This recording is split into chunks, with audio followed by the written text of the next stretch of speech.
week, a taste of Europe comes from the very eastern edge of our continent. Over there is Asia, and over that way is Europe. And this is the Bosphorus River, which splits Turkey right in two. On it stands Istanbul, one of the biggest, most ancient cities in the whole world.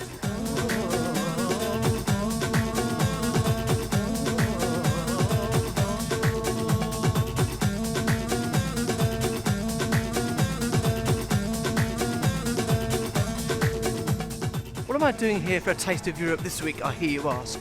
Kebabs? Nah. Meat on a stick. Spices? Nah. Mostly imported from Asia. What really interests me here is Turkish Delight. Forget the chocolate-covered jelly that your nan used to have. Real Turkish Delight comes in a huge range of flavours, made with all sorts of exotic ingredients. The story of Turkish Delight really starts when a sultan was getting really fed up with cracking his teeth on hard candy sweets. And he thought, what can I do? So he instructed a confectioner to come up with a slighter, softer confection. History says the chap who first invented this jelly-like sweet was the Willy Wonka of his day, Hacı Bakir. He came up with the idea for Turkish Delight in 1777 and set up his shop in Istanbul. More than 200 years later, Hacı's family is still on the same spot and still making Turkish Delight.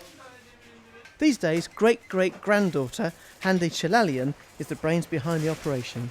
Hacı would be proud. Tell me, how many varieties of Turkish Delight do you make? At the moment we have 17, 18 varieties. We change sometimes due to season. And we have this hard candy, which is very traditional. From this we have 12, I think, 12 varieties with different tastes to please everyone. Is Turkish Delight just for tourists, or do the Turkish people eat it all year round? No, not at all. It's for Turkish people also. When a new baby is born or when someone is dead, when you go to visit someone or in religious holidays, we consume sweets. We are giving presents, and it's very common in Turkish life.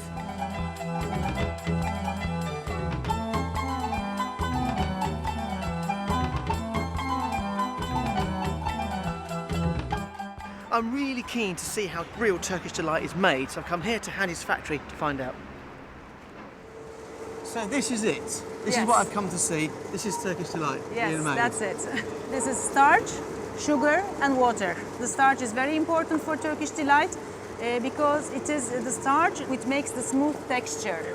All right. So if you cook it too That's far, the secret it becomes too hard. Yes. If you don't cook it enough, it won't set. Yes, that's it. So this point is really critical. Yes. Hacı Bakir was the first person to realise that the new 18th century ingredient starch could be used in sweet making as a thickener. Before then, no one had been able to extract this carbohydrate from grain potatoes or even rice. How long has that been cooking for, that vat? That's for about 2 hours, I think, and the chief has to check if it has boiled enough. And that's it, that's Turkish Delight? Yes. We are going to dip walnuts inside to build some walnut rolls, and which will be cut by hand. So the walnuts here are all threaded onto strings, obviously. Yes. And that's it, they're covered? Yes, they are dipped inside and covered, and then hang there to drip off completely. This walnut Turkish Delight must hang for 2 days before it's ready for dusting with icing sugar and cutting into bite-sized chunks.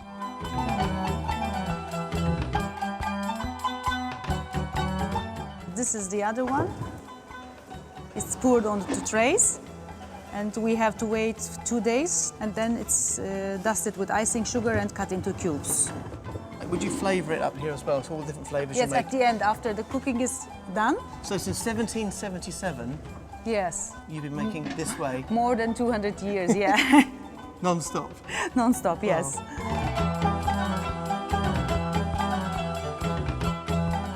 So after 2 days, this is what it ends up like? Yes, it's ready to cut now. At room temperature? But you shouldn't watch me only, you should work too. Right. Okay, thank you. It's a great knife, look at that. Just cut it through. And there we are, look at that. I was expecting it to be a lot firmer than that, but look at that. And it still moves, look at that.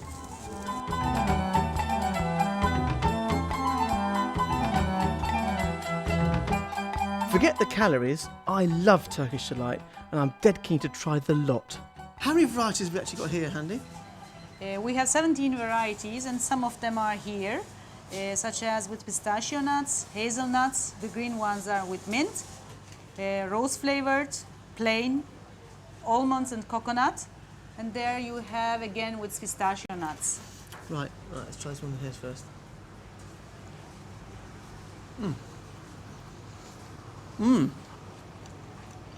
I like rose flavouring anyway, so. And this one here, which I've left to the end because it's such a big piece to eat, I might better stop once I start. And this is coconut with almonds. So there it goes.